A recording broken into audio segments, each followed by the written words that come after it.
What's it really like to live in the Garden District of New Orleans? With oak-lined trees, Magazine Street, restaurants, Greek Revival mansions, and historic charm, this neighborhood feels like a movie set. But is it right for you? Let's explore the lifestyle, architecture, and community vibe in one of New Orleans' most elegant neighborhoods.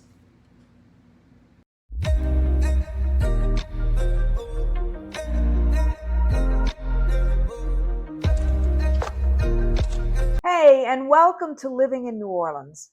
If this is your first time on the channel and you want to know everything about living in New Orleans and the surrounding neighborhoods, hit that subscribe button and tap the notification bell so you never miss an update.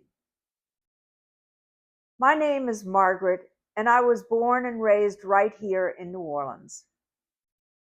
My business partner and husband, Bernard, and I love helping people make their move to New Orleans. And whether that's in 9 days or 90 days, feel free to reach out. All of our contact info is in the description, and we'd be happy to help you make a smooth move to the Big Easy.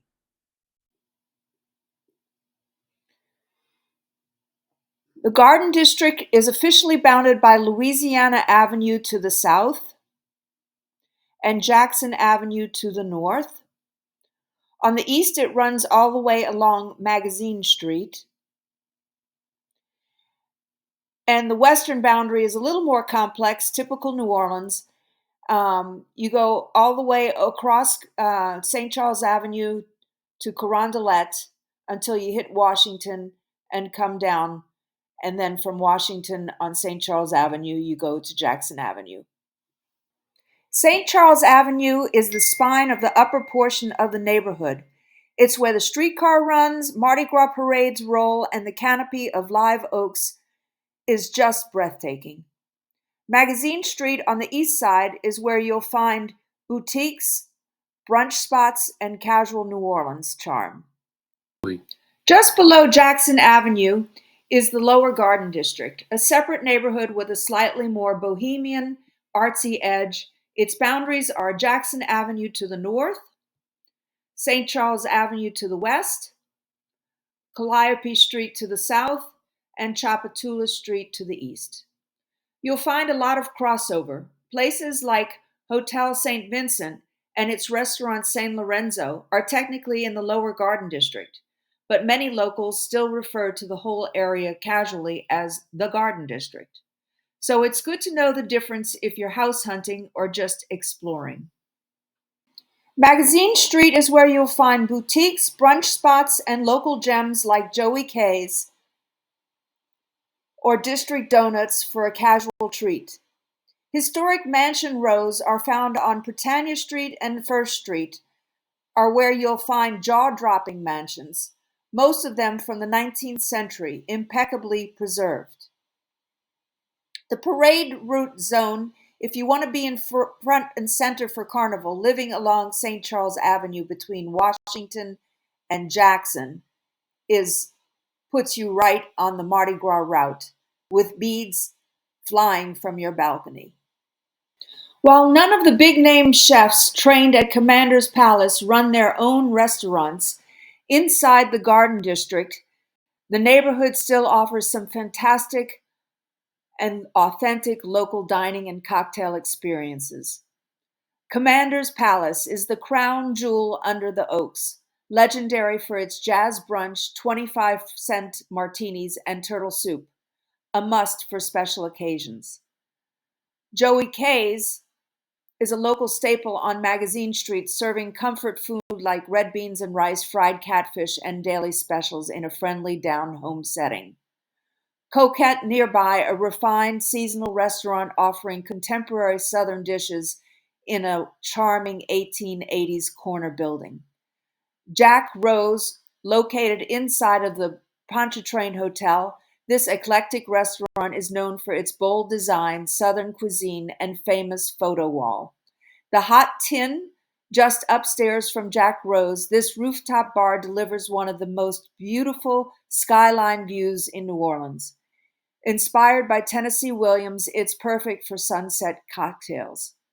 San Lorenzo, just beyond Jackson Avenue in the Lower Garden District, this beautifully styled restaurant inside the Hotel St. Vincent serves coastal Italian cuisine and is one of the most talked about dining experiences in town.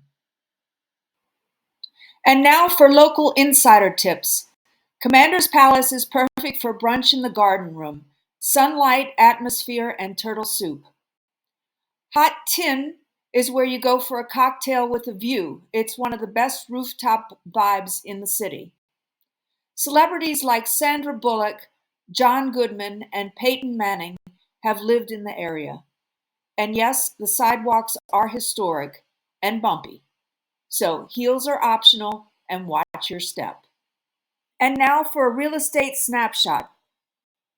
Condos and historic cottages start around 400K to 600K, while single-family homes easily go into the $1 million to $3 million plus range.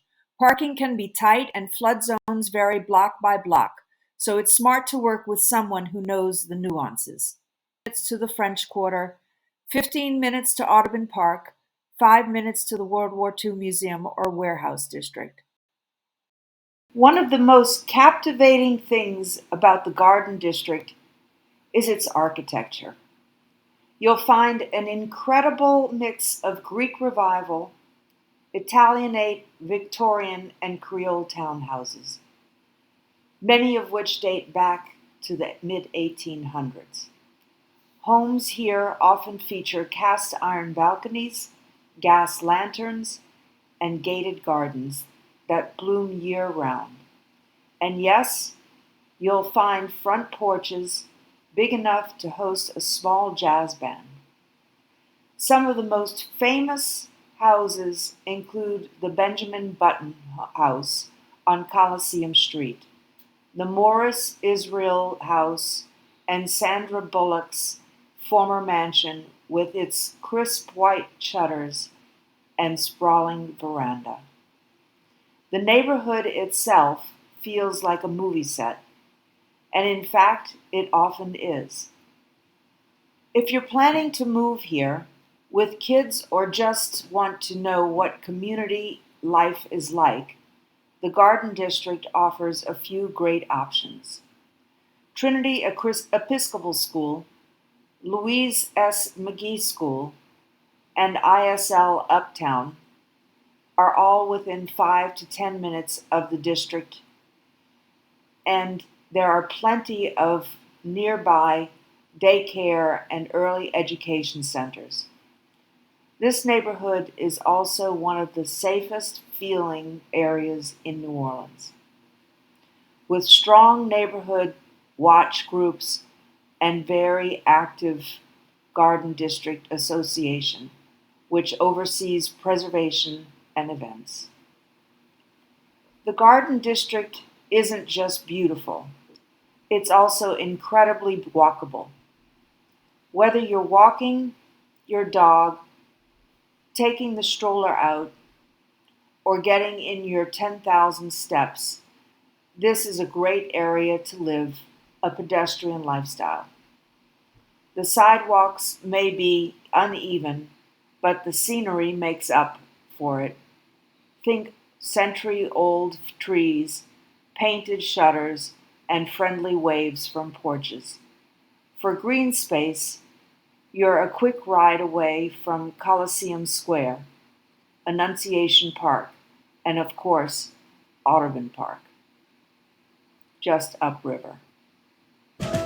One of the best things about living in the Garden District is that you don't have to go far for a good time.